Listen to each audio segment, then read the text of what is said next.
Everyone, सभी का warm welcome है वाईटी और इंग्लिश शूटर पे। आज सुबह का सेकंड एडिटोरियल द हिंदू का पढ़ने वाले हैं। टैलेंट एंड रिकॉग्निशन इसका टाइटल है। ये आर्टिकल लिखा हुआ है सेंटर के एक प्रपोजल पे, जिसमें बहुत सारे जो अवार्ड्स मिलते हैं ना, बहादुरी के, आर्ट में, साइंस में, सरकारी अवार्ड्स की नंबर को, संख्या को कम कर दिया जाएगा। तो इस प्रपोजल का क्या इम्प्लीकेशन होगा, इस आर्टिकल में डिस्कस किया गया है। अब आर्टिकल जब भी आप पढ़ते हैं तो सिर्फ आपको ट्रांसलेशन नहीं करना है, कॉम्प्रीहेंशन के क्वेश्चंस भी सॉल्व करने हैं और ग्रामर वोकैबुलरी के जो कॉन्सेप्ट सीखोगे उनको भी इन क्वेश्चंस पे अप्लाई करना है। सॉल्यूशंस क्लास के लास्ट में करवाऊंगा क्विज के, एक ट्राई आप दे सकते हैं। चलिए क्लास को शुरू करते हैं।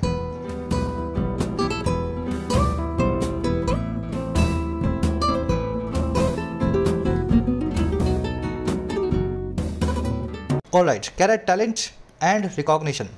देखिए, टैलेंट का मीनिंग तो आप जानते ही हैं, बड़ा सिंपल सा वर्ड है, आपकी प्रतिभा। रिकॉग्निशन का मतलब होता है पहचान। और कौन सी पहचान? जो अच्छे काम के लिए आपको मिले, कुछ बढ़िया आपने कर दिखाया हो, उसका आपको क्रेडिट मिले, श्रेय मिले, या आपको एक्नॉलेज किया जाए, तो वही आपकी रिकॉग्निशन या पहचान है। कह रहा है अब प्रतिभा और पहचान जो है ना, इसमें मिलने वाले जो पुरस्कार हैं, जो अवार्ड्स हैं, उनकी संख्या को, नंबर को कम कर दिया जाएगा, जो कि गलत बात है। अब इसके टाइटल पैराग्राफ को देखेंगे, कहना क्या चाह रहा है। कह रहा है awards in science are a source of encouragement and should not be cut down. कह रहे जो पुरस्कार हैं, जो अवार्ड्स हैं, और किस में भाई? साइंस के फील्ड में, विज्ञान के फील्ड में। कह रहे ये सभी पुरस्कार हैं एक सोर्स यानी कि जरिया जो है एनकरेजमेंट का, यानी कि बढ़ावे का। तो ये पुरस्कारों के जरिए आप बढ़ावा देते हो यूथ को कि वो अच्छा करके साइंस के फील्ड में दिखाए। कह रहा है और इन पुरस्कारों को कट डाउन नहीं किया जाना चाहिए, should not be cut down. Cut down करने का मतलब होता है काट छांट करना, किसी चीज़ को कट करके छोटा कर देना, उसके जो है साइज़ को कम कर देना। तो इन अवार्ड्स की संख्या को कम नहीं किया जाना चाहिए। सेंटेंस समझ में आ गया? सिंपल सेंटेंस है। अवार्ड्स आपका सब्जेक्ट है, पहली वर्ब है इसकी आर, और दूसरी वर्ब है should not be cut down. यहाँ पे बनी हुई है पैसिव वॉइस, शुड प्लस में नॉट प्लस में बी प्लस में वर्ब की थर्ड फॉर्म। अब आपके दिमाग में सवाल आना चाहिए, सर कट की थर्ड फॉर्म क्या होती है? देखो, शुड बी प्लस में V3 लगनी चाहिए, तो कट की V3 क्या होती है? तो सर कट की V1 और V2 और V3 सेम होती है। ऐसी बहुत सारी वर्ब्स हैं इंग्लिश में, मैंने आपको 15 वर्ब्स याद करने को बोला है जिनकी V1 V2 V3 सेम होती है, और बार बार इन पे आपको क्वेश्चंस मिलते हैं। जैसे कि कट है, सभी लोग अपने साथ में अपने दिमाग में रिवाइज करें। वर्ब्स के नाम मैं आपके सामने लिख रहा हूँ। कट है, पुट है, सेट है, फिर स्प्रेड है, स्प्रेड स्प्रेड मतलब फैलना, फिर रीड, उसके बाद स्प्लिट, फिर हर्ट, हर्ट और हिट दोनों की V1 V2 V3 सेम होती है। फिर कास्ट से बनने वाली सभी वर्ब्स, कास्ट, फोरकास्ट, ब्रॉडकास्ट, और फिर लास्ट में कोस्ट, कोस्ट है ना। ऐसी और भी हैं, वेड भी है, बिड भी है। तो ये सारी वर्ब्स आपको याद रखनी है। V1 V2 V3 में इनमें कोई भी चेंज नहीं आएगा। अब ये कट डाउन को प्रून करना भी बोलते हैं, काट छांट का एक सिनोनिम है। आर्टिकल में आज आप इस वर्ड को देखेंगे, प्रून, वो कट डाउन का ही सिनोनिम निकलेगा। अच्छा, ये कट से एक फ्रेजल वर्ब बनती है, एक्चुअल में ईडियम है कट कॉर्नर्स। अच्छे से कर चुके हैं हम इस ईडियम को। कट कॉर्नर्स क्या मीनिंग होता है इसका? कट डाउन तो आपने सीख लिया, फ्रेजल वर्ब। कट कॉर्नर्स नाम की ईडियम का क्या मीनिंग होता है? देखिए, कट कॉर्नर्स का मीनिंग होता है कॉस्ट में कटिंग करना, टू कट कॉस्ट। और क्यों कटिंग करना? ताकि किसी चीज़ के ओवरऑल प्राइस को कम किया जा सके, और चाहे इसमें किसी चीज़ की क्वालिटी जो है कितनी भी ख़राब हो जाए। मान लीजिए ये आपने एक छोटा सा कुछ बनाया, ये इसका ये साइज़ है, आपको लगा कि इसकी जो कॉस्ट है बहुत ज़्यादा होगी, 100 रुपये, तो मुझे इसको 80 रुपये में बनाना चाहिए ताकि कस्टमर को मैं 100 में बेच सकूं। तो आप क्या कर रहे हो? इसके कॉर्नर्स कट करने लग जाओगे। यहाँ से जितना मटेरियल बचाने की कोशिश करोगे आप करोगे, फिर जब ये हो जाएगा फिर आप थोड़े से और कट कर दोगे। तो कट कॉर्नर्स करने का काम मतलब यही होता है कि किसी चीज़ की कॉस्ट में कमी करना, चाहे उसकी क्वालिटी आप कितनी भी गिराते जाओ। अक्सर चाइनीज़ कंपनियों पर कट कॉर्नर्स करने का आरोप लगता है। चलिए आगे बढ़ते हैं। ये कट कॉर्नर्स नाम की ईडियम आज के क्विज में देखेंगे आप। अब इस आर्टिकल की सारी वोकैब पर नज़र डालते हैं ताकि आप इसको स्मूथली पढ़ सकें। मॉक टेस्ट के लिए आप सभी को मैं रेफर करता हूं टेस्टबुक.com। आपने रिसेंटली फील किया होगा कि टेक्स्ट बुक का जो पास है, 400 रुपये का पास अब हो चुका है 500 रुपये का। अब जिन लोगों ने पुराने प्राइसेस को मिस कर दिया था, बहुत ही अच्छा मौका है अगले 2 दिनों के लिए। सीधे सीधे आधी कीमत पे आप 1 ईयर पास को अवेल कर सकते हैं। याद रखें, 2 दिन का ऑफर है ये। टेक्स्ट बुक के लिंक पे जाओ, कमेंट सेक्शन में रखा है। 400 रुपये का पास आपको दिखाएगा 299 में। इस प्राइस पे ले लेना डिस्काउंट, जाना कूपन कोड लगाना YT10। जैसे इस कोड को अप्लाई करोगे 299 वाला पास भी आपको मिलेगा 270 के अंदर। 49,000 मॉक टेस्ट हैं, 600 एग्जाम कवर्ड है, सिंगल पास है, 1 साल की वैलिडिटी है, 2 दिनों का ऑफर है। पैसे को सेव करें। अगर वास्तव में टेक्स्ट बुक पास लेने वाले थे, this is the right time. Alright, जल्दी से वोकैब पे नज़र डालेंगे। एक चीज़ मैंने पीछे छोड़ दी, गलती से रह गई, फटाफट उसको देख लेते हैं। ये जो आप देख रहे हो ना, अ सोर्स ऑफ एनकरेजमेंट, इसके लिए इंग्लिश में एक ईडियम है, अ सोर्स ऑफ एनकरेजमेंट। थोड़ा सा दिमाग चलाओ, ईडियम आपको आती है मुझे पता है। देखो ईडियम है, लिख देता हूँ मैं यहाँ पे। ईडियम है a shot in the arm. याद है सभी को, बस आप यहाँ पे कनेक्ट नहीं कर पाए। A shot in the arm, दोनों एक दूसरे की सिनोनिम बातें हैं, सोर्स ऑफ एनकरेजमेंट और शॉट इन द आर्म। अब आज के क्विज में ईडियम आपसे पूछी गई है, याद रखना। चलो अब आ जाओ वोकैब पे, सारी वोकैबलरी देखेंगे इसकी। कल हमने छोड़ा था ट्रेड पे, आज शुरू करना है हमें लेडन से, ठीक है।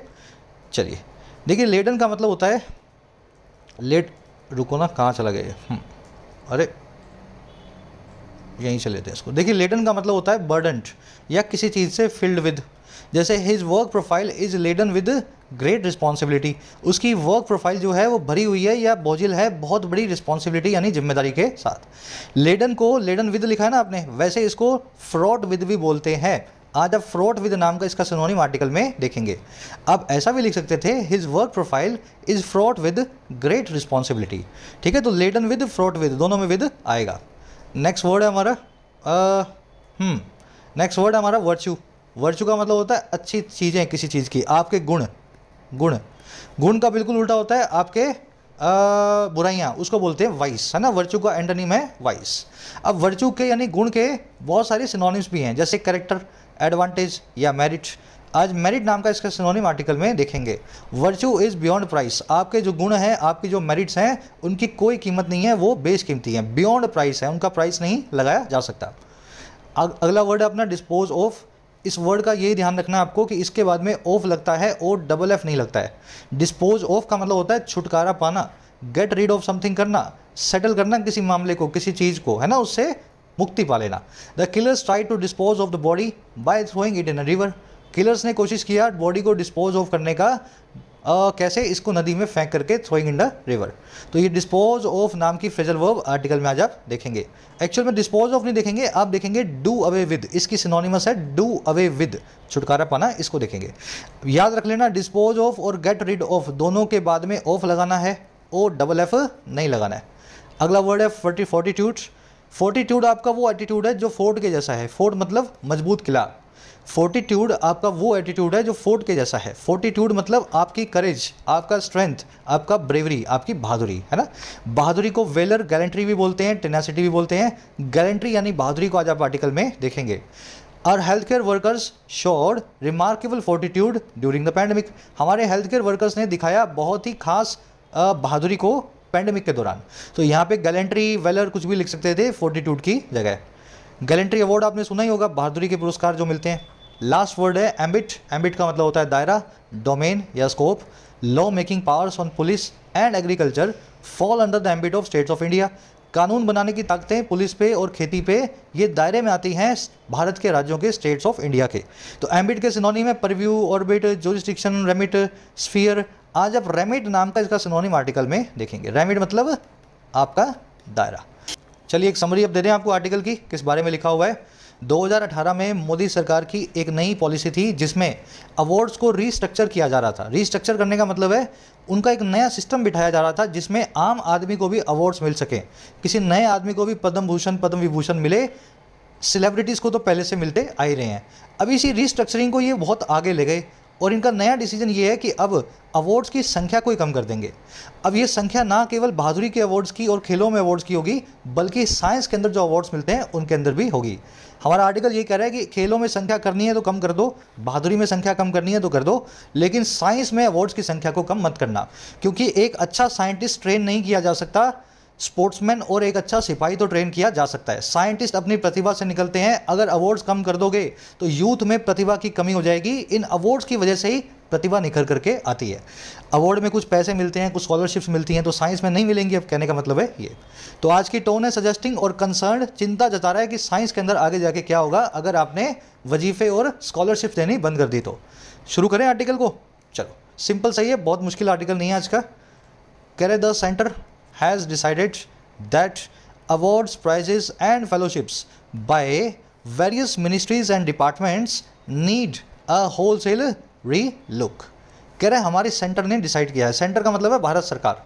भारत सरकार ने ऐसा फैसला लिया है दैट वो ये जितने भी पुरस्कार हैं, जितने भी प्राइजेस हैं और जितने भी फेलोशिप्स हैं, फेलोशिप्स का मतलब होता है स्कॉलरशिप्स, ठीक है, और कैसी स्कॉलरशिप्स, एडवांस स्टडीज़ के लिए। तो जितनी भी हायर स्टडीज़ के लिए, उच्च शिक्षा के लिए जो वजीफे हैं और किसके द्वारा दिए जाते हैं, जो दिए जाते हैं बाय कई सारी मिनिस्ट्रीज और डिपार्टमेंट्स के द्वारा। कह रहे हैं इन सभी को ज़रूरत है, नीड है एक री लुक की, एक पुनर्विचार की। री लुक मतलब किसी चीज़ को रिकन्सिडर करना, रिव्यू करना। तो इनको एक रिव्यू की ज़रूरत है।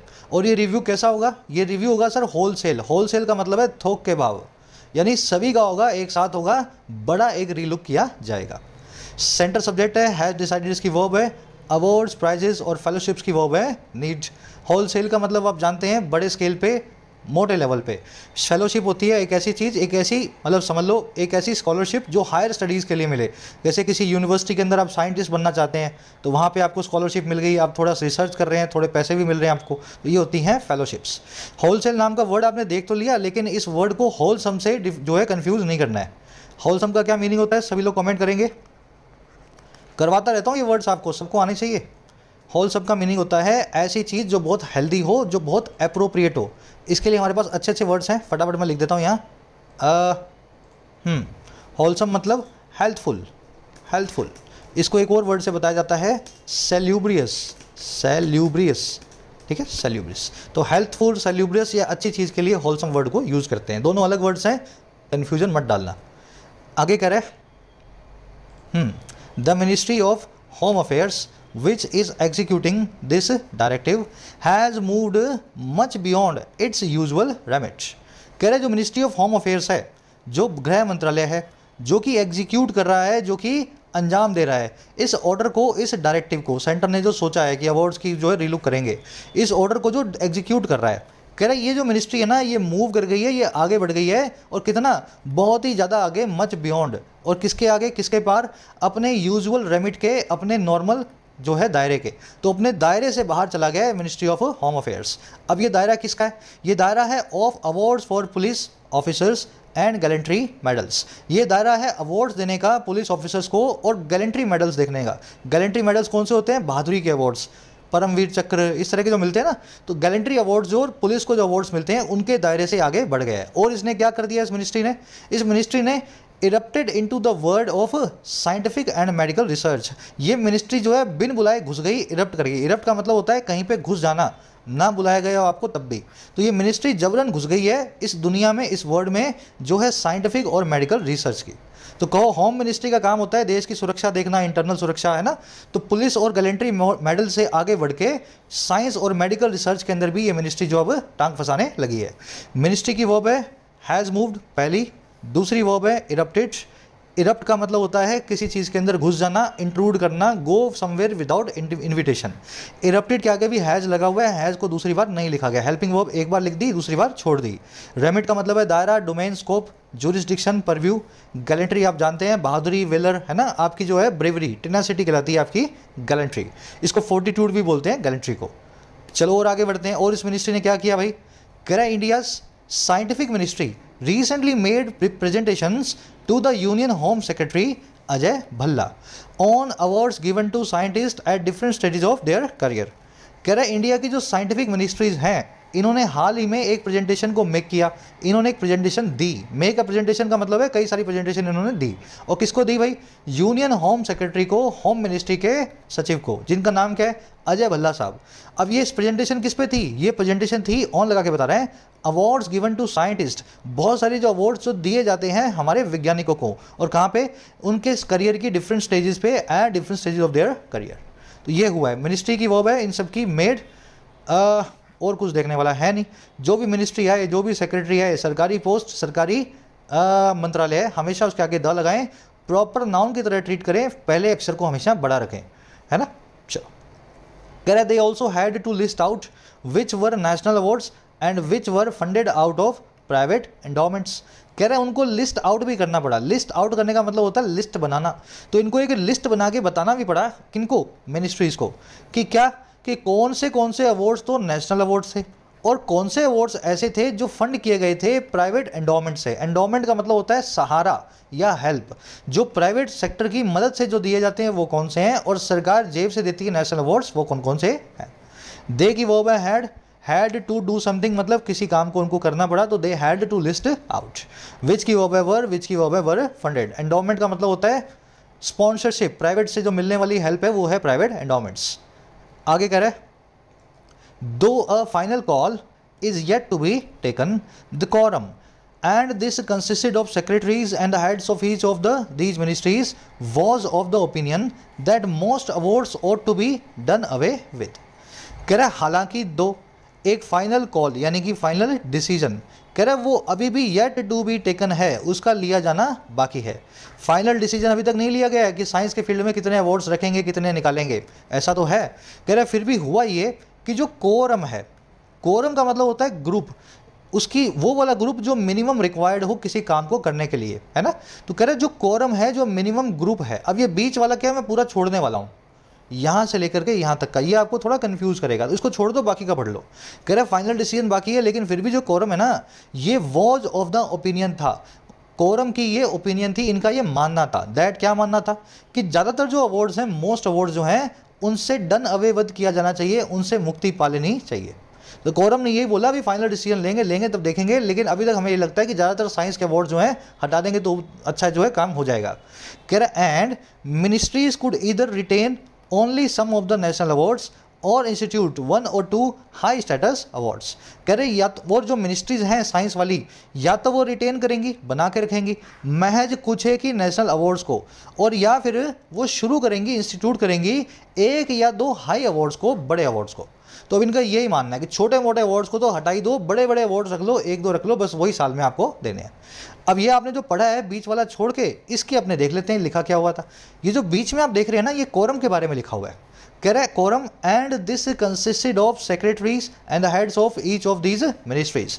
ये कोरम जो है ये मिल करके बना था, कंसिस्ट ऑफ करता था सेक्रेटरीज का, सचिवों का, और हेड ऑफ हर एक दीज मिनिस्ट्री के हेड्स का। आ रही ना बात समझ में। तो बीच वाला मैंने इसलिए अलग रखा क्योंकि ये सिर्फ इस वर्ड के लिए बताने के लिए लिखा गया है। अब मेरे ख्याल से सेंटेंस आपने देख लिया है, अब इसके अंदर की बारीकियों को देखेंगे। कॉल की वर्ब है इज, कोरम की वर्ब बीच में कहीं नहीं है, कोरम की वर्ब है वॉज, अवार्ड्स की वर्ब है और to be done away with, और टू प्लस में वर्ब की थर्ड फॉर्म, और टू मतलब इस काम को करना चाहिए, वर्ब की थर्ड फॉर्म मतलब इस काम को किया जाना चाहिए, पैसिव वॉइस लगा हुआ है। मिनिस्ट्रीज की वर्ब है रिटेन, और इंस्टीट्यूट और कंजंक्शन से दोनों वर्ब्स दोनों जुड़ी हुई हैं। इंस्टीट्यूट का मतलब होता है किसी चीज़ की शुरुआत करना। अब देखो इसमें देखने वाली चीज़ें, कोरम मैंने आपको बता दिया, एक कमेटी या गैदरिंग या असेंबली जिसका मिनिमम होना रिक्वायर्ड हो। मान लो एक कमेटी में 15 मेंबर्स हैं, 15 मेंबर्स हैं, लेकिन मीटिंग करने के लिए 5 मेंबर्स चाहिए, तो 5 मेंबर्स का ग्रुप कहलाएगा कोरम। आगे बात समझ में। चलो ये स्ट्रक्चर देखो फटाफट से। ऑफ द ओपिनियन ये क्या होती है, बहुत बच्चे पूछते हैं मुझसे। देखो ये स्ट्रक्चर कुछ ऐसी है, to be of the opinion या टू हैव द ओपिनियन एक ही बात है। मान लीजिए मैं बोलूँ I have the opinion that education system needs a change. मेरा ये मानना है, मेरी ये ओपिनियन है कि एजुकेशन सिस्टम को एक बदलाव की ज़रूरत है, तो मैं इसको ऐसा भी लिख सकता हूँ आई हैव की जगह। अब देखो बी फैमिली की वर्ब आएगी, आई के साथ में एम एम एम और साथ में लिख दूंगा मैं ऑफ, तो मैं लिखूंगा I am of the opinion, ठीक है ना। तो आई have the opinion and I am of the opinion एक ही बात है। वैसे ही द जज had the opinion that the crime was circumstantial. जज साहब का ये मानना था कि क्राइम जो है उस मौके के हिसाब से हो गया, सर्कमस्टेंस में उस वो क्राइम हो गया, लेकिन वैसे नहीं होता है ना, कहने का मतलब ये। तो जज की ओपिनियन थी पास्ट में जज के लिए आएगा वॉज, हेड को निकाल दो और यहाँ लिख दो ऑफ। तो द जज was of the opinion that the crime was circumstantial. तो इस तरीके से ट्रांसफॉर्म करना हमें सीखना है इन दोनों फ्रेजेस को, समझ गए। चलो आगे बढ़े। और इसमें ये कंसिस्ट ऑफ वाला कॉन्सेप्ट कल ही करवाया था, आज फिर से रिपीट हो गया है। कंसिस्ट है, कंप्राइज है और कंसिस्ट एक ही बात है, लेकिन कंसिस्ट के बाद में ऑफ आएगा, कंप्राइज के बाद में ऑफ नहीं आएगा। सीक और लुक भी एक ही बात है, लेकिन लुक के बाद में 4 आएगा, सीक के बाद में 4 नहीं आएगा। वैसे ही डिमांड और ऑब्जेक्ट 2 में भी यही करना है। ऑब्जेक्ट 2 में 2 आता है, डिमांड के अपोज के बाद में 2 नहीं आता है, और डिमांड में भी कोई प्रेपोजिशन नहीं आएगी, लेकिन आस्क फॉर इसके सिनोनिम है, उसके आगे 4 लगता है। तो ये 4 वर्ब्स को आपको ध्यान रखना है। कल इस कॉन्सेप्ट को हमने किया था, आज फिर से आ चुका है। अपने आप से ये सेंटेंसेस को सभी लोग ठीक करेंगे। 1 2 3 4 5 पाँचों सेंटेंसेस गलत हैं, इसी फॉर्मूला को लगाते हुए 500 सेंटेंसेस करेक्ट करना। अब करवा नहीं रहा हूँ फिर से, क्योंकि कल ही किया हमने, कल की क्लास चलाओगे तो पूरा कॉन्सेप्ट 5 मिनट में करवाया गया है। बढ़े आगे, चलो, क्लास में थोड़ा रेगुलर रहोगे तो चीज़ें बार बार रिपीट होंगी, है ना। कह रहे the rationale for pruning mister Bhalla has said follows form a vision of prime minister Narendra Modi regarding transformation of awards ecosystem. कह रहे जो रैशनल है, रैशनल का मतलब होता है लॉजिक, जो तर्क है।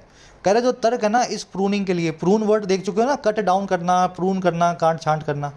कह रहे जो काट छांट का जो लॉजिक है ना, मिस्टर भल्ला ने ऐसा कह दिया है साइड कि वो फॉलो करता है, वो पीछे पीछे आता है, और किससे, एक विजन से, एक नज़रिए से जो है पीएम मोदी का। और किस बारे में है ये विजन है, रिगार्डिंग बदलाव के बारे में, ट्रांसफॉर्मेशन के बारे में, अवार्ड्स का जो पूरा मैकेनिज्म है, जो इको सिस्टम है।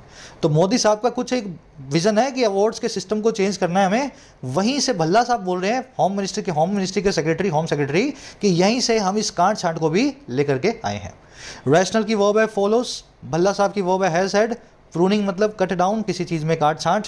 रैशनल वर्ड को आप जानते हैं, इसका मतलब होता है लॉजिक। अगर इसके पीछे ई लग जाए तो ये बन जाता है नाउन, और अगर इसके पीछे का ई निकाल दें तो ये बन जाता है एडजेक्टिव। इसको भी रैशनल बोलते हैं, लेकिन इसका मतलब होता है लॉजिकल, लॉजिक से भरा हुआ। जैसे दो सेंटेंसेज हैं, द स्टूडेंट सॉट रैशनल या rational advice from the professor. Student ने ये वाली रैशनल या ये वाली रैशनल एडवाइस को प्रोफेसर से मांगा। अब मुझे बताओ कौन सी एडवाइस को मांगा जाएगा। एडवाइस एक नाउन है, उसके लिए एक एडजेक्टिव चाहिए। हमें लॉजिकल एडवाइस की बात हो रही है, तो मैं यहाँ लिखने वाला हूँ रैशनल एडवाइस, रैशनल एडवाइस, ऐसा ही होगा ना। लेकिन अगले केस में देखो, द रैशनल या rational behind the government decision is beyond understanding. जो लॉजिक है सरकार के डिसीजन के पीछे का, वो अंडरस्टैंडिंग के बियॉन्ड है, वो समझ के पार है, समझ में नहीं आता है। तो यहाँ पे एक नाउन चाहिए, समझ गए ना। तो यहाँ पे बिहाइंड प्रेपोजिशन है, इसका ऑब्जेक्ट है गवर्नमेंट डिसीजन, सब्जेक्ट बनेगा नाउन, जो आएगा रैशनल, ई लगा के। तो दोनों वर्ड्स में फ़र्क करना सीखना है, सही वर्ड को सही जगह पे यूज़ करना है। चलो बढ़े आगे, आज के क्विज में आएगा ये कॉन्सेप्ट रैशनल और रैशनल वाला। आगे कह रहा है जी, अब मोदी साहब की विजन बताएगा। कह रहे हैं इन 2018 mister Modi had said that his government had modified the system of Padma awards. कह रहे 2018 में मोदी साहब ऐसा कह चुके थे। अब ये पास्ट में काम हो चुका है, 18 लग गया, इसलिए पास्ट परफेक्ट टेंस लगाया गया है, पास्ट ही लगेगा, प्रेजेंट में कुछ भी नहीं आएगा यहाँ। तो 2018 में मोदी साहब ये कह चुके थे कि उनकी सरकार ने मॉडिफाई कर दिया था, बदल दिया था जो सिस्टम है, और किसका, पद्मा अवार्ड्स का। और क्या किया था उनकी सरकार ने, and ensured it recognised ordinary people doing selfless work. और ये इंश्योर भी किया था इनकी सरकार ने, मॉडिफाई करने के साथ साथ इस चीज़ की पुष्टि भी की थी। और किस चीज़ की, कि ये जो है ना सरकार, या ये जो अवार्ड है, इट आया अवार्ड के लिए, ये जो अवार्ड है ये रिकॉग्नाइज करे ऑर्डिनरी पीपल को, आम आदमी को, जो सेल्फलेस वर्क करता है, जो निष्काम फल के बिना, समझ गए ना, बिना फल के जो काम करता है। और बजाय किसके, rather than well known personalities, बजाय वेल नोन पर्सनैलिटीज़ के, सेलिब्रिटीज़ के, हु रेपिडेडली बैक दैम। ये वो लोग हैं जो बार बार इन अवार्ड्स को गेट करते हैं, बैक करते हैं, इनको अपने कब्जे में ले लेते हैं। तो ये मोदी साहब की विजन थी 2018 की। मोदी की वर्ब है हैड सेड, गवर्नमेंट की वर्ब है हैड मॉडिफाइड, और दूसरी वर्ब है हैड इंश्योर्ड। गवर्नमेंट ने मॉडिफाई भी किया था और इंश्योर भी किया था। इट आया अवार्ड के लिए, पद्मा अवार्ड्स के लिए। एक्चुअल में सरकार के लिए इट आया, क्योंकि अवार्ड्स के लिए आता ना तो यहाँ पे दे आना चाहिए था। अवार्ड्स बहुत सारे हैं तो इसके लिए ऐसा इट तो आएगा नहीं, तो ये गवर्नमेंट के लिए ही इट को लगाया गया। इट की वर्ब है रिकॉग्नाइज्ड। हु की वर्ब है बैग, हु आया है पर्सनैलिटीज़ के लिए। बैग का मतलब होता है किसी चीज़ को अपने काबिज कर लेना, किसी चीज़ को गेट या अचीव कर लेना। बैग नाम की वर्ब को बैग नाम की वर्ब से कंफ्यूज नहीं करना है, इसमें लगा हुआ है बैग। बैग का मतलब होता है भीख मांगना, टू आस्क फॉर आर्म्स, ठीक है ना। इसमें बैग है, BAG बैग, इसका मतलब है पा लेना। तो दोनों अलग वर्ब्स हैं। कह the awards mister Bhalla has said ought to be restricted and have a transparent selection process। कह रहा है ये जो अवार्ड्स हैं मिस्टर भल्ला ऐसा कह चुके हैं कि इनको ज़रूरत है रिस्ट्रिक्ट किए जाने की, इन पे पाबंदी लगाए जाने की, और इनके पास है और होने की ज़रूरत है इनके पास एक transparent selection process. ought to be restricted and ought to have। Awards की दो वर्ब है, पहली ought to be restricted, दूसरी ought to have। ought to इतना, ये be restricted यहाँ पे आ गया, और ought to have यहाँ पे आ गया, ये से जुड़ा हुआ है ought to। भल्ला की वर्ब है हैज़ सेड। बढ़े आगे, चलो अब आ जाओ नेक्स्ट पैराग्राफ में। अब बताएगा साइंस में अवार्ड ना देने से होगा क्या। भाई होगा ये, awards and prizes recognise achievement. कह रहा है ये जो पुरस्कार हैं ये सभी के सभी पहचानते हैं आपकी उपलब्धियों को, बड़े कामों को। कह रहा है but in science and medical research they are also meant to spur younger scientists towards loftier imaginative goals. कह रहा है लेकिन साइंस के फील्ड में अलग है, कह रहा है साइंस और रिसर्च के फील्ड में ये सभी के सभी अवार्ड्स मेंट होते हैं, सपोज्ड होते हैं, इनका ये ऑब्जेक्टिव होता है, इनसे ये आशा होती है। क्या आशा होती है, क्या मेंट होता है इनसे, कि ये स्पोर करेंगे, ये इंसाइट करेंगे, एनकरेज करेंगे हमारे यूथ को और यंगर जनरेशन को, साइंटिस्ट को कहाँ करेंगे, करेंगे ऐसे गोल्स की तरफ जो लॉफ्टियर हैं और इमेजिनेटिव हैं। लॉफ्टियर का मतलब है बहुत ही ज़्यादा हाई, इमेजिनेटिव का मतलब है काल्पनिक। तो ये अवार्ड्स अगर साइंस के फील्ड में मिलते हैं ना, तो इससे नए साइंटिस्ट को ये ऑब्जेक्टिव मिल जाता है कि हम कुछ आइंस्टाइन जैसा, कुछ हम जो है बड़े न्यूटन आइंस्टाइन जैसे बड़े साइंटिस्ट की तरह कुछ बड़ा और कुछ इमेजिनेटिव करके दिखाएं, जिसके बारे में आज सिर्फ कल्पना होती है, हम जो उसको करके पूरा दिखाएं। चलिए, दे की वर्ब है और ऑल्सो मेंट, दे आया अवार्ड्स के लिए। इन दोनों की वर्ब है रिकॉग्नाइज। लॉफ्टियर मतलब वेरी हाई, वेरी जो है डिग्नेटेड, वेरी जो है रिस्पेक्टेड एंड एलिवेटेड। इमेजिनेटिव मतलब जो फुल ऑफ इमेजिनेशन हो, क्रिएटिविटी हो, हाईली क्रिएटिव। कह रहा है अनलाइक इन स्पोर्ट्स और even gallantry awards where it is relatively easier to define a set of benchmarks and confer medals on achievers.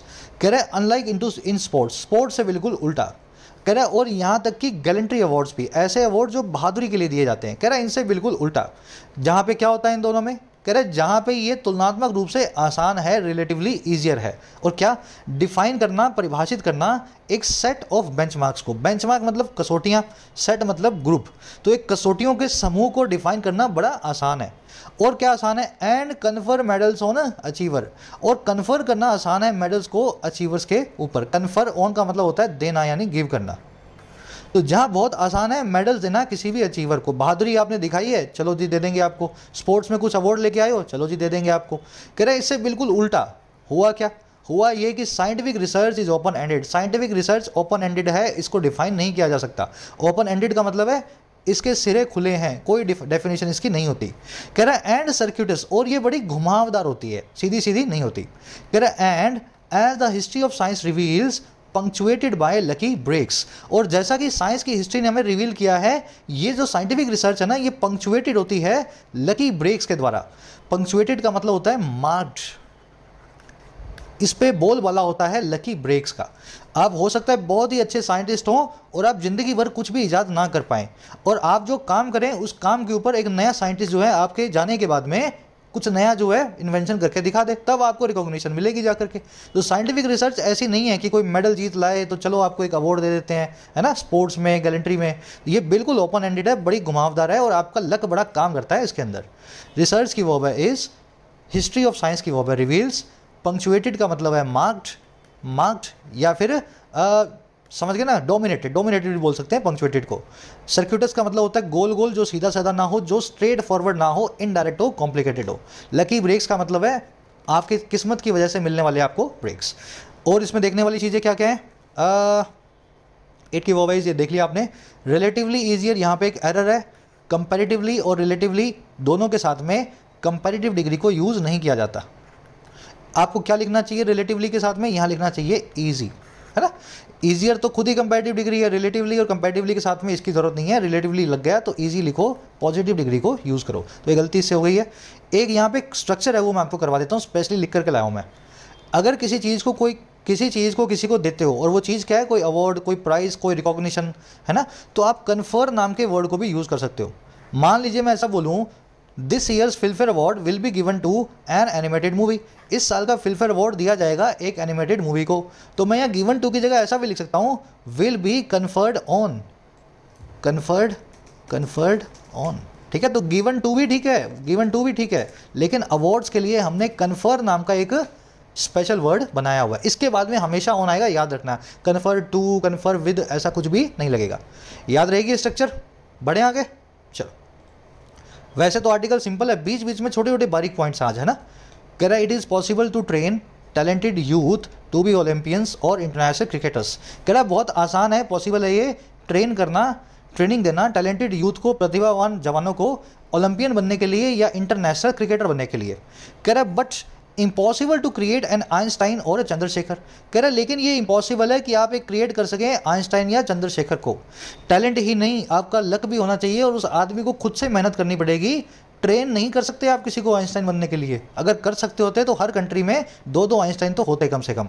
It की verb है इज, बाकी आपने देख लिया। चलो, कह रहा है almost every Nobel laureate in the modern era has won various secondary prizes. कह रहा है लगभग हर एक नोबेल लॉरेट जो है, नोबेल पुरस्कार का जो विजेता है आजकल के युग में, मॉडर्न एरा में, वो जीत चुका है बहुत सारे सेकेंडरी प्राइजेस को, छोटे मोटे पुरस्कारों को, एंड रिकॉग्निशन को इन देयर अर्ली करियर, अपने अर्ली करियर की शुरुआत में। कह रहा है एंड एवरी ईयर, और हर साल जीतता भी आया है। कह रहा है there is as much debate on who was omitted as on the person who won. कह रहा है और हर साल उतनी ही डिबेट होती है, there is as much debate, उतनी ही डिबेट होती है इस चीज़ पे कि किसको छोड़ा गया, किसको ओमिट किया गया, जितनी की होती है इस चीज़ पे कि जो पर्सन जिसने पुरस्कार को जीता। आ रही बात समझ में? सभी नोबेल लॉरेट्स जो है सीधे सीधे नोबेल पुरस्कार नहीं जीते, सीधे सीधे उन्होंने कुछ बड़ी जो है खोज नहीं की, पहले उनको 10-20 साल तक छोटे छोटे पुरस्कार मिले, बढ़ावा दिया गया, लास्ट में जाकर के उन्होंने कोई बड़ा बॉम्ब फोड़ा और नोबेल पुरस्कार जीता। तो कहने का मतलब है सीधे सीधे बड़ा साइंटिस्ट नहीं बनता, छोटे छोटे उसको पुरस्कार देने पड़ते हैं। और हर साल जो है पुरस्कार इतने बड़े होते हैं साइंटिस्ट के लिए कि उतनी ही डिबेट इस चीज़ पर होती है कि किसको पुरस्कार नहीं मिला जितनी की होती है किसको पुरस्कार, किसको अवार्ड मिला है। आ रही बात समझ में? लॉरेट की वर्ब है हैज़ वन, हु की वर्ब है was one, was omitted, who की वर्ब है वन। ओमिट करना मतलब किसी को छोड़ देना, किसी को मिस आउट कर देना। आपको पुरस्कार नहीं मिला तो आपको ओमिट कर दिया गया है ना, लीव आउट कर दिया गया। अच्छा, डिबेट की वर्ब है इज। ये डिबेट को हमने सब्जेक्ट बनाना था, एक्चुअल में बनाना रह गया, तो इसको सब्जेक्ट फटाफट से बना देते हैं। नोबेल जिसको मिल जाता है उसको बोलते हैं नोबेल लॉरिएट, उसके सम्मान में इस वर्ड को यूज़ किया जाता है। चलो आगे बढ़ते हैं। आगे कह रहा है recognising early career potential will remain fraught with subjectivity. कह रहा है पहचानने का जो काम है, रिकॉग्नाइज करने का काम है, और किसको? आपके करियर की पोटेंशियल को अर्ली में ही, आपकी जो है प्रतिभा को आपके करियर की शुरुआत में ही। कह रहा है ये काम बना रहेगा, फ्रॉट विद होगा, और क्या बना रहेगा? ये बना रहेगा फिल्ड विद या फ्रॉट विद, भरा हुआ रहेगा ये सब्जेक्टिविटी के साथ। सब्जेक्टिविटी जानते हैं ना, ऑब्जेक्टिविटी का मतलब होता है किसी चीज़ को क्राइटेरिया से डिफाइन करें, सब्जेक्टिविटी के अंदर आपकी पर्सनल राय आ जाती है। तो कौन आदमी कितना बड़ा जो है साइंटिस्ट बनेगा, उसके करियर की शुरुआत में ये बताना बहुत ही सब्जेक्टिव बात है। हो सकता है मैं आपको एक अच्छा साइंटिस्ट लगूं, हो सकता है मैं ना लगूं, है ना। कह रहा है and with fewer awards on offer could provoke increased discontent. और कह रहे कम अवार्ड्स के ऑफर होने के साथ ही, कम अवार्ड्स के दिए जाने के साथ ही, अब ये वाला जो काम है ना, ये प्रोवोक कर सकता है बढ़े हुए डिसकॉन्टेंट को। प्रोवोक का मतलब होता है भड़काना, डिसकॉन्टेंट का मतलब होता है निराशा या डिससेटिस्फैक्शन। तो अवार्ड ही कम है तो इससे क्या होगा, बहुत कम लोगों को अवार्ड मिल पाएगा, क्योंकि ये सारा काम वैसे भी सब्जेक्टिव जैसा ही है। रिकॉग्नाइजिंग आपका सब्जेक्ट है, वर्ब की आईएनजी फॉर्म जेरेंट बनी हुई है, सब्जेक्ट बनी हुई है। पहली वर्ब है विल रिमेन और दूसरी वर्ब है कुड प्रोवोक। कुड बता रहा है यहाँ पे फ्यूचर की पॉसिबिलिटी को, प्रोवोक का मतलब होता है किसी चीज़ को भड़काना। फ्रॉट विद, लेडन विद, याद है ना, फुल ऑफ, किसी चीज़ से भरे हुए होते हैं तो आप फ्रॉट विद नाम के इस एडजेक्टिव को यूज़ करते हैं। Correct, contrary to the PM's vision fewer awards में actually miss many more promising talents. करे पीएम की विजन के बिल्कुल कॉन्ट्रेरी, कॉन्ट्रेरी टू का मतलब है उल्टा। करे इस विजन से बिल्कुल उल्टा कम जो अवार्ड्स है ना, एक्चुअल में वो मिस कर देंगे बहुत सारे और प्रॉमिसिंग टैलेंट्स को, ऐसे टैलेंट्स को जिनमें प्रॉमिस है, जिनमें आगे प्रतिभा दिख सकती है। कह रहा and amplify epaulettes to the already decorated. और ये एम्पलीफाई कर देंगे, बढ़ा देंगे एपिलेट्स को उन लोगों के लिए जो पहले से ही डेकोरेटेड हैं, जो पहले से ही कुछ कर चुके हैं। अब उन्हीं को अवार्ड मिलेगा जो पहले से सब, जिनको सब जानते हैं, क्योंकि अवार्ड्स कम रह गए हैं। नए आदमी को अवार्ड कैसे मिल जाएगा साइंस के फील्ड में, क्योंकि नए आदमी तो काम करना बड़ा मुश्किल होता है उसके लिए। फ्यूअर अवार्ड्स की वर्ब है could actually miss. Contrary to का मतलब होता है बिल्कुल उल्टा। डेकोरेटेड का मतलब है सेलिब्रेटेड, जिसको सम्मान मिला गया हो। एम्पलीफाई का मतलब होता है बढ़ाना। एपिलेट्स एक वर्ड होता है, इसका मतलब होता है तमगा, मेडल्स। तो ये मेडल जो बढ़ते जाएंगे उन लोगों के जिनके पहले से, जिनको तमगे मेडल्स लगे हुए हैं। एपिलेट मतलब तमगे। अब ये एपिलेट वर्ड तो बड़ा कॉम्प्लिकेटेड सा वर्ड है, आपने पहली बार देखा होगा, मैंने भी पहली बार सुना है वर्ड। इसका एक कॉमन सिनोनिम है वन वर्ड, जो आपसे एग्जाम में पूछा जाता है। ये तो एडवांस सा वर्ड है, अजीब सा वर्ड है, बहुत कम यूज़ होता है। जो इससे ज़्यादा यूज़ होता है इसका वन वर्ड, वो होता है रिगेलिया। सुना हुआ ना रिगेलिया? रिगेलिया का मतलब होता है फॉर्मल क्लोथिंग।